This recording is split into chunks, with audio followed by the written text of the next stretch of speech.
एक बार एक कछुआ और एक खरगोश था, दोनों जंगल में रहते थे। जंगल में बहुत सारे जानवर रहते थे, जानवर रहते हैं ना। और भी कौन कौन से जानवर रहते हैं बताओगे हमको।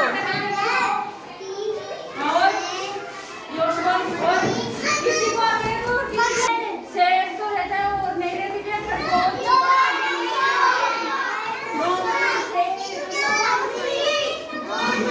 भालू, हिरण,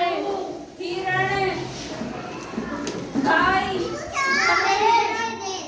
हाँ बहुत सारे जानवर रहते हैं। जीता कौन था?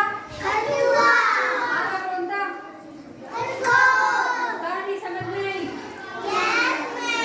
अच्छी लगी? याद भी हुई?